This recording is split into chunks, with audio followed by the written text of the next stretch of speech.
Two pendulum of length 121 centimeter and 100 centimeter are start vibrating in phase.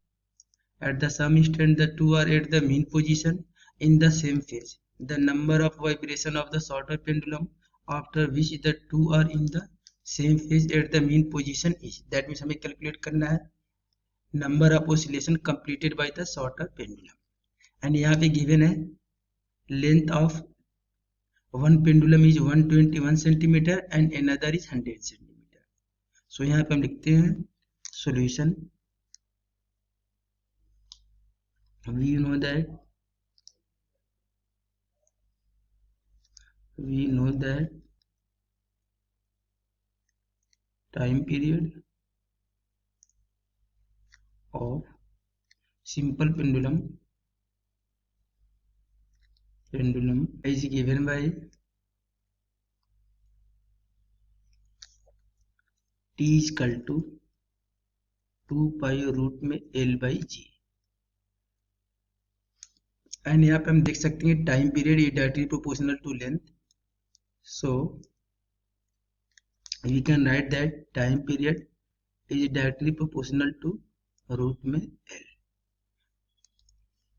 That means जिसका length ज़्यादा होगा उसका time period ज़्यादा होगा, सो उसका नंबर ऑफ ऑसिलेशन कम होगा. तो यहाँ पे 121 सेंटीमीटर का पेंडुलम है, इसका टाइम पीरियड ज़्यादा होगा तो इसका नंबर ऑफ ऑसिलेशन कम होगा. And second pendulum of length 100 centimetre है तो इसकी लेंथ कम है as compare to pendulum number 1, तो इसका टाइम पीरियड कम होगा, सो इसका नंबर ऑफ ऑसिलेशन ज़्यादा होगा.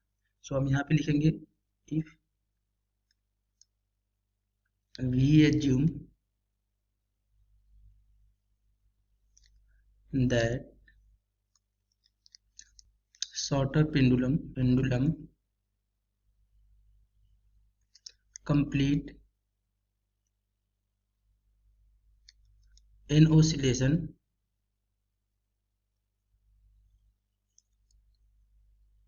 then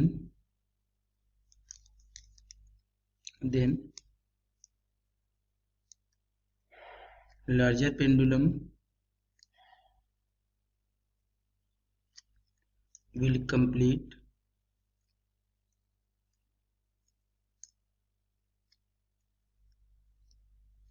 n-1 oscillation. यहाँ पे बोला गया सेम फेज का मतलब यदि shorter pendulum n oscillation complete कर रहा है, सो लार्जर पेंडुलम है वो n-1 oscillation कंप्लीट करेगा.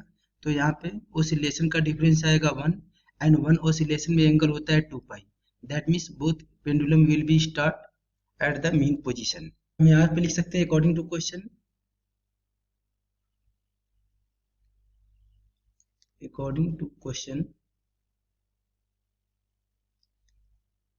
लिख सकते हैं n into time period of shorter pendulum and shorter pendulum का time period directly proportional to L. तो यहाँ पर लिख सकते हैं डायरेक्टली प्रोपोर्शनल टू L या L1 equal to larger pendulum है, इसका नंबर ऑफ ऑसिलेशन n-1 है, सो n-1 इंटू रूट में L2. हमें यहाँ पे n का वैल्यू कैलकुलेट करना है, सो हम यहाँ पे लिखेंगे n इंटू ये शॉर्टर पेंडुलम है एंड शॉर्टर पेंडुलम का लेंथ है 100 सेंटीमीटर इक्वल टू n-1. ये लार्जर पेंडुलम है एंड लार्जर पेंडुलम का लेंथ है 121 सेंटीमीटर. यदि यहाँ पे हम अंडर रूट 100 का स्क्वायर रूट निकालेंगे तो ये आएगा 10, तो ये हो जाएगा 10n इक्वल टू n-1. 121 का अंडर रूट निकालेंगे ये हो जाएगा 11. तो यदि इसको हम सिंप्लीफाई करेंगे ये हो जाएगा 10n equal to 11n minus 11. तो 10n को इधर ट्रांसफर कर देंगे, 11 को इधर ट्रांसफर कर देंगे, तो यहाँ से हो जाएगा 11n minus 10n equal to 11. तो यहाँ से हम लिख सकते हैं n equal to 11. That means जो स्मॉलर ऑसिलेशन है, दैट मीन्स जो स्मॉलर पेंडुलम है वो 11 ऑसिलेशन कंप्लीट करेगा, तो larger pendulum and smaller pendulum will be in the same phase. That means यहाँ पे ऑप्शन करेक्ट होगा ऑप्शन नंबर ए। ओके,